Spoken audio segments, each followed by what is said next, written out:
Live from the Business RadioX studio inside Renaissance Bank, the bank that specializes in understanding you. It's time for North Fulton Business Radio. And hello again, everyone. Welcome to another edition of North Fulton Business Radio. I'm John Ray, and folks, this is going to be a great one today. We've got Dr. Ramon Stuart, and he is the newly named president of Clayton State University. We're going to get to him in just a second, but I just want to remind you that we are broadcasting from inside Renaissance Bank on Windward Parkway in Alpharetta. And if you need a better solution for your business as it relates to your bank, my suggestion is go to renaissancebank.com and find their local office and give them a call. And what you'll find is a live person actually answers the phone. Imagine that. And what you're going to get, and this is my experience, is a bank that's big enough to handle pretty much any need you can throw at them, but small enough to do it in a personal way. Renaissance Bank, understanding you, member FDIC. And now, as I mentioned, we're welcoming Dr. Ramon Stuart, and he is the president of Clayton State University. Dr. Stuart, welcome. Thank you, John. Thank you so much for having me, and thank you, Renaissance Bank, for providing us this opportunity to have a discussion.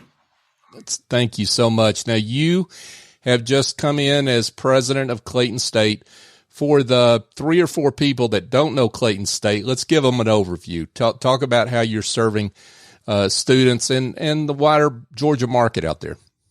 Absolutely, John. Well, one of the biggest things about Clayton State University, I'll tell you, is that we're probably one of the most impactful institutions of higher education in South Metro Atlanta region that you've heard and felt, but you may not have known that you've actually seen.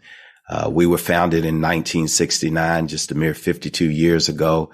We've been blessed to be led by 4 visionary men, and I'm the 5th president of Clayton State University. As you said, I joined on July 1, 2021. We're an institution that started as a junior college, and through the support and growth and vision of my predecessors, we've grown into a comprehensive 4-year and master's degree granting institution that has almost 7,000 students that we educate.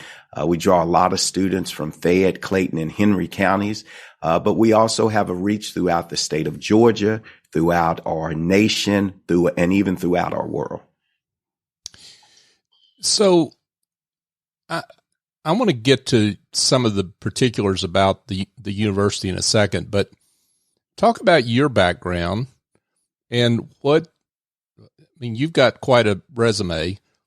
You could have gone a lot of different places. Why Clayton State?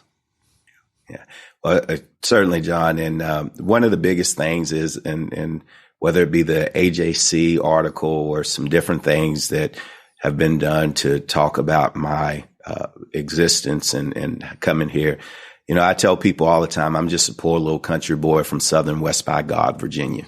I grew up in the coal fields of southern West Virginia, and back in the 60s, then Senator Kennedy came through and campaigned, and the first executive order that he wrote as president was to create what we now refer to as food stamps, because he saw the plight of the displaced miners. My county, McDowell County in southern West Virginia, we were once labeled the $1 billion coal field. And now, unfortunately, if you turn to Google, you will see that McDowell County is one of the poorest counties in all of America. I was born to a single mother who dropped out of high school in the 9th grade. One of the things that's kind of unique for my mother is she actually went from a GED all the way up to a PhD. And because of her journey, what I was able to witness is I witnessed my mother hitchhike 32 miles in one direction to get to college at Bluefield State College, and then have to hitchhike 32 miles back to get home to a son that was getting off the bus. And I did not know or understand then that my mother's educational journey was shaping my own mission. That mission took me to West Virginia University, where I entered in as a biology major. And I remember West Virginia University had it was known as being a top party school in the nation. And I probably did everything in my power. And the power of my fellow students to uphold that distinction. And needless to say, as a biology major, the best sleep I had my freshman year of college was when I'm in the room with 350 other people and they turned off the lights. But it was my sophomore year in college, which was the first time I ever heard the word engineering. And, you know, I say all the time, it's hard for you to be what you cannot see. I was lucky that I was introduced by a gentleman that was a residential assistant with me, introduced me to the concept of engineering. And I went on to become a computer engineer, after, you know, switching my major my sophomore year. That coupled with going to graduate school, I had some tragedies, and I went as a way to escape some of the tragedies that occurred in college, especially grad school. I went and started working at West Virginia State. And at the ripe age of 23, going on 24, I became a college professor. My only interest was to be there for a year, get my bearings about me, and go make a bunch of money as an engineer. I got there, fell in love with it. West Virginia State would allow students to go from a certificate degree to an associate's degree to a bachelor's degree. And I was there when the institution launched its first master's degrees.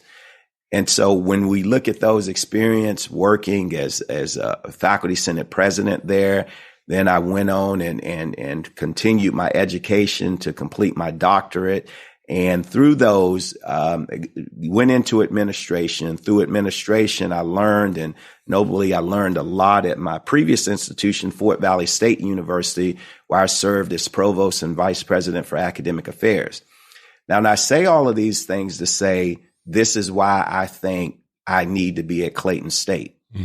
Because when you think about my journey, you think about, while I'm not first generation college students, I am a college student that came from humble beginnings, like many of our students here.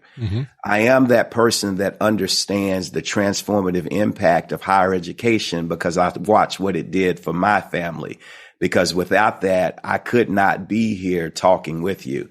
And then also through my experiences, and I tell that, I have learned and developed a cadre of friends and a network that gives me an opportunity to reach out and try to build some bridges that will afford our opportunity for our students to move from being admitted to Clayton State University, but more importantly, graduating from Clayton State University. Wow. I mean, as we talked before we came on the air, I mean, we've had other deans and faculty on the show before, so we're familiar with Clayton State.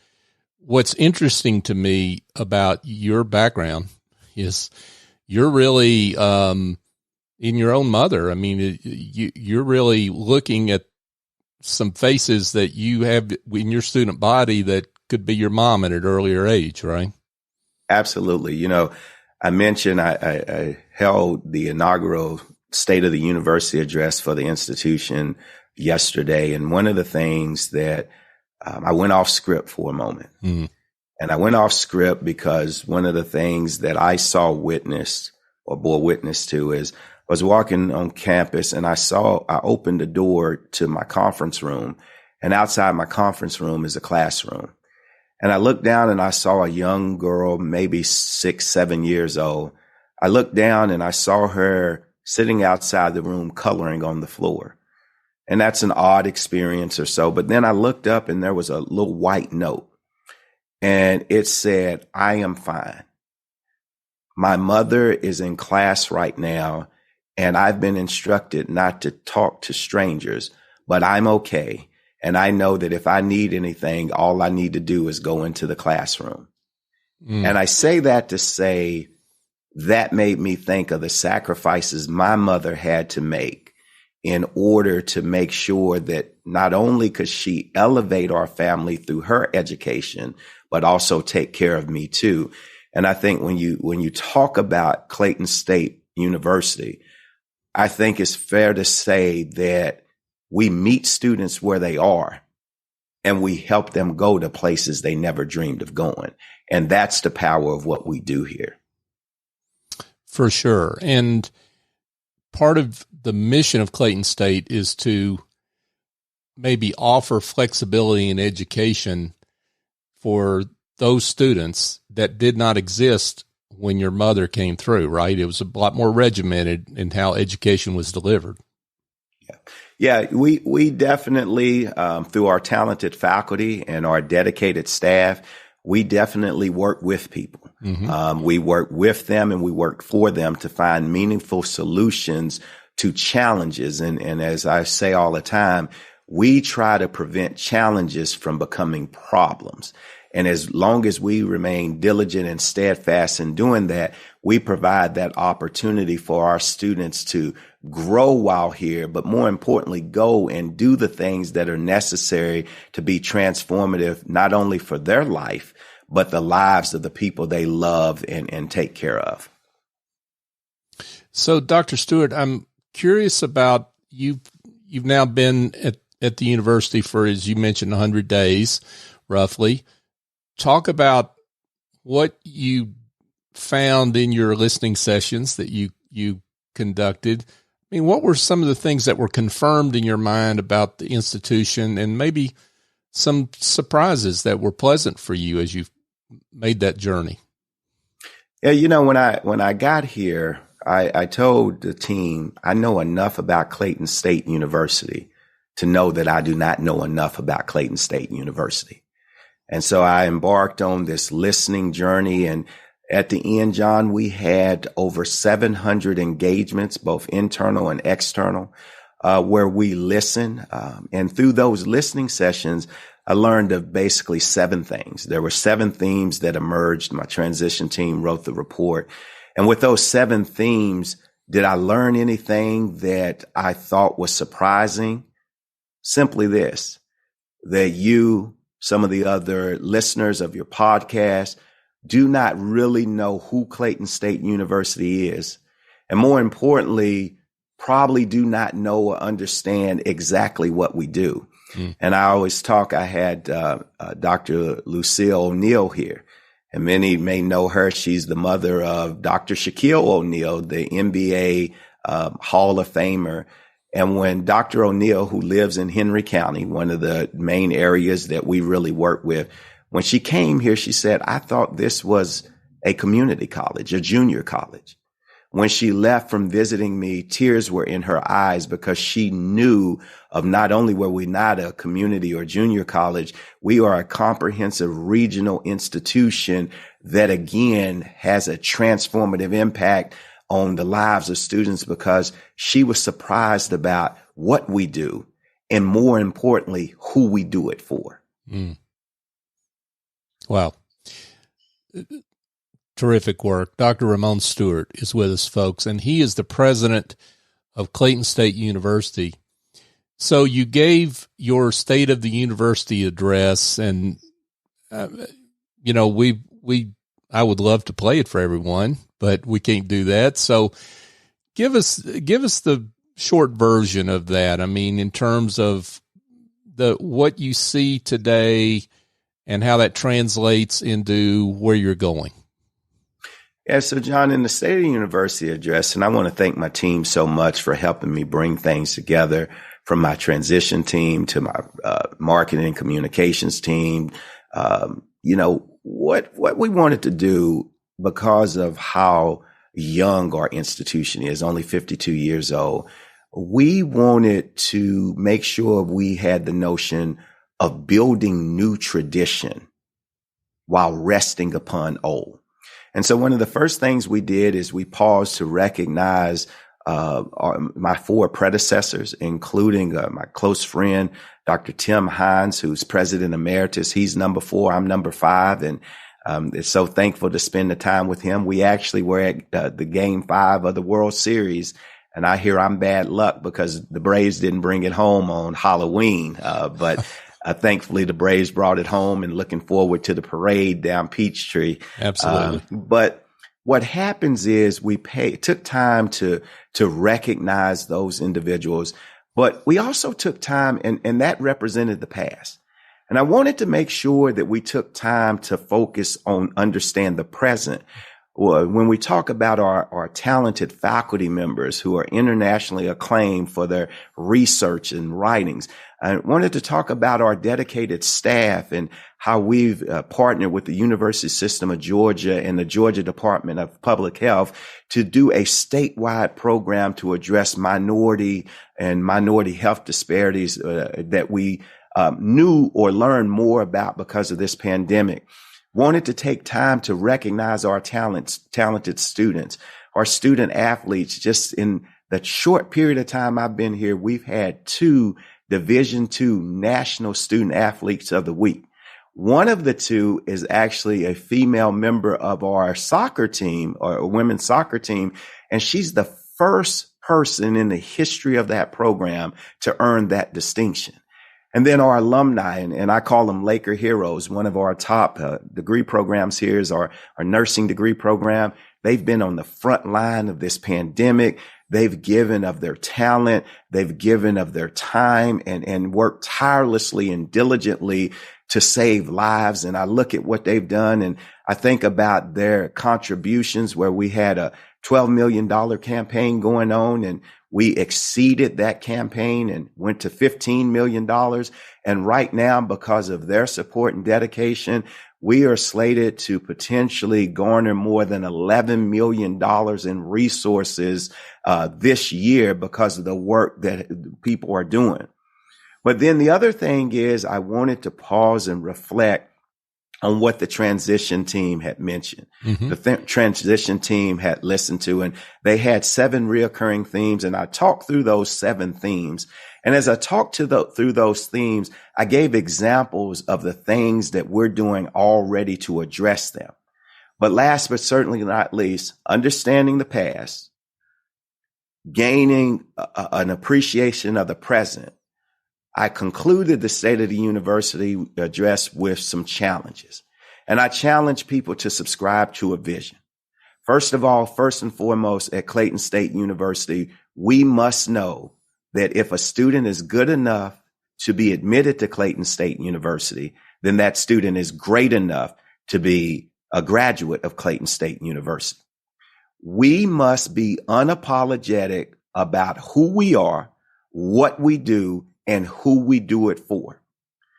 We must also make sure that we are the cornerstone of the growth of economic development in South Metro, in this region. And last but certainly not least, we must be unapologetic about the notion that we are South Metro Atlanta's institution of higher education. And so I concluded by looking, and if you think about a Laker, that's our mascot, you ask yourself, what is a Laker? Many of your listeners may think about the Los Angeles Lakers, or if you go to Google, you'll see that Laker is a noun. It's a type of trout that's in a lake, or you'll hear that it's a boat designed to row across the Great Lakes. But we defined what a Laker was. And I talk about now, Laker is a verb. And that was simply, I believe that a Laker should be one that picks up their oar, dusts off their oar, puts it in the water, and starts to row in unison to a common destination. And that destination for us is going to be South Metro Atlanta's institution of higher education. I love it. And you actually pulled an oar out from behind the podium. I don't know where you were hiding that oar, Dr. Stewart, but you actually gave folks an object lesson there. Yes, But what's amazing to me about Clayton State, just to talk about not only history but trajectory, right? Because trajectory is really important on where you've come from, is in 52 years, how far the institution has come, and that maybe folks, I won't say underestimating, or maybe they don't know, or just don't understand. Part of that is just Clayton State has come out of nowhere, in 1969 to quite a university in terms of its rankings, just to mention one thing. Right. Yeah. And John, one of the biggest things, one of the 7 reoccurring themes is brand image. That was one of the big things. And you'll oftentimes hear things like we're a well-kept secret. We're a hidden gem. We're a diamond in the rough. And all of those things sound really, really good until you get into this competitive space of higher education. And we realize that, we need to tell our story. And another part of the State of the University address is I went ahead and announced earmarking additional resources to our marketing and communications area. We need to be very, very bold and unapologetic again about who we are, what we do, and who we do it for. And I say that because one of the unique things about Clayton State University that a lot of people may not realize, we are a minority serving institution, and we have the distinction of being a predominantly Black institution. Our student population, more than 60% of our student population is Black. And oftentimes you hear a lot about the HBCUs, and I know quite a bit about them because I spent the majority of my career in HBCUs. But here in the state of Georgia, of the 11 HBCUs, there's only one of them that educates more Black students than we do here at Clayton State University.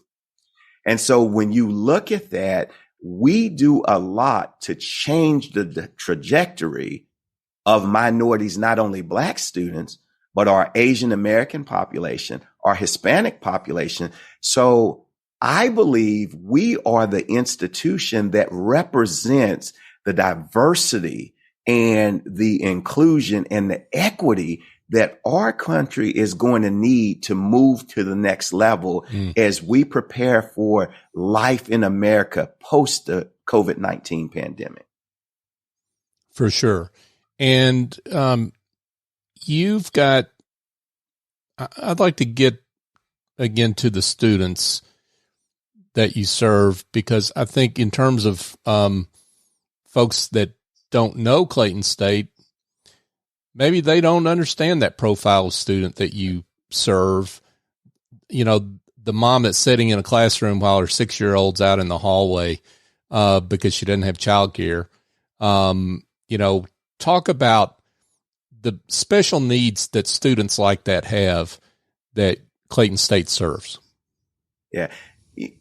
John, the big thing is our students will tell you they do not need a handout. They simply need a hand up. And whether it be you, whether it be me, and this goes back to your first question about why Clayton State, I believe those humble beginnings, those beginnings that many of your listeners are familiar with, the notion of trying to make $1 out of 15 cents, or the month having a couple more days in it than your bank account has dollars. When you think about those things, you think about how those stories have built grit and resilience in us. Those are the stories that we always think about. It's not how you start the game, it's how you finish it. And so our students are hungry. I like to say that they're hungry but humble. They know, again, that higher education can transform their lives. And I believe not only myself, but all members of Clayton State University must be committed to actually helping them do just that. Sometimes our students know how to get from point A to point Z, but other times they may be like my mother who stopped out. See, here at Clayton State University, no student can ever drop out of college. They may stop out of college, but we always want them to know that as long as they affix their GPS to 2000 Clayton State Boulevard in Morrow, Georgia, they can always stop back in. But more importantly, they can get the resources that are necessary to help them leave the next time with a degree in hand. And you've got a lot of programs, opportunities internships, work opportunities for students that prepare them for life outside the classroom? Yeah. Yeah. We, because of our location, again, unfortunately being a diamond in the rough or well-kept secret or so, people do not realize that we're a stone's throw away from Hartsfield-Jackson Airport. With the major Fortune 500 companies here in the Atlanta metro area. Some of our degree programs, whether it be nursing, as I mentioned, our Laker heroes, to our supply chain management. When you think about the cargo that comes either up 75 from Miami or coming from the ports of Savannah, 16 coming into 75, we have a lot of opportunity right here in South Metro to make connections with business and industry to, again, not only provide students with real life work experience while in the classroom, but also connect them for careers post-graduation. So we are Business Radio Network, and we're going to ask business for what you need. So let's get it out there. Tell the business community how they can help make your vision for the university a reality. John, your listeners just need to say our name. I want them to say our name because they know our name. I want them to know who we are, and what we do. And when I think about those things, then as your listeners know our name, they know who we are, what we do, and who we do it for, then your listeners, the business, the industry partners, will then think of Clayton State as a partner that has solutions to the challenges they have. They'll think of Clayton State as a partner who can help provide the intellectual capacity, not only through our faculty and staff, but also our talented students and graduates to help elevate their business, to increase their bottom line, but more importantly, for them to be contributors to the sustained growth and development of not only our region, our state, our nation, and our world. And so for your listeners, again, we want you to not only know our name, but we want you to say our name. And when you say our name and you know our name, know what we can do as partners to help not only Clayton State University, but business and industry be better tomorrow than we both are today. Terrific. Dr. Ramon Stuart, folks, president of Clayton State University. So as we wrap up, Dr. Stuart, we've mentioned vision. What are you and I going to be talking about 5 years from now when we have another conversation? I hope before then, but what's the 5 years, just to pick out a number? What does that look like for you? 5 years from now, Clayton State University will be a household name in South Metro Atlanta and throughout the state of Georgia. We will be that institution that embraces diversity. We will be unapologetic about who we are, what we do, and who we do it for. And through those things, we're going to change lives. We currently have a $292 million economic impact on this region. 5 years from now, I see no reason why that shouldn't be doubled. Because we have, when you look at the growth and development of this region, there has been substantial growth north. It's time to come south. And I want business and industry to know. I want our students to know. I want our faculty, our staff to know that we're ready and we're poised to be partners and change agents to prepare this institution, to prepare this region for that astronomical growth and development that we've seen in other metro areas of Atlanta. We're going to do it 5 years from now, and we're going to be talking about it because we're going to prove that Clayton State University is South Metro Atlanta's institution of higher education. Great words from Dr. Ramon Stuart, folks, president of Clayton State University, proud Laker. Dr. Stuart, this has been great. I can't tell you how much I appreciate you coming on, taking some time to come on and join us and tell us the story. Yeah. Thank you so much for having me, John. And, I tell my team all the time, it's we, not me. And I'm so thankful for the talented faculty, staff, students, and alumni of Clayton State University. And I challenge you, your listeners, pick up your oars, dust them off, and let's get to rowing. Terrific. And if you can't find your oar, Dr. Stewart's got one for you, folks. Dr. Ramon Stuart, president of Clayton State University, thanks again so much for coming on. Thank you, John. Hey, folks, just a quick reminder. You can find our show, North Fulton Business Radio, on all the major podcast apps. North Fulton Business Radio is the search term. And yes, we get to the south side of Atlanta because it's important to all of us. But we would love it if you don't subscribe to the show, to subscribe, because you'll hear great business leaders and community leaders like Dr. Stuart throughout all our series. So we're up here, episode number 410, something like that. So we'd love it if you would share our growth with us. And if you need to get in touch with me, you can email me at jray@businessradiox.com. So for my guest, Dr. Ramon Stuart, I'm John Ray. Join us next time here on North Fulton Business Radio.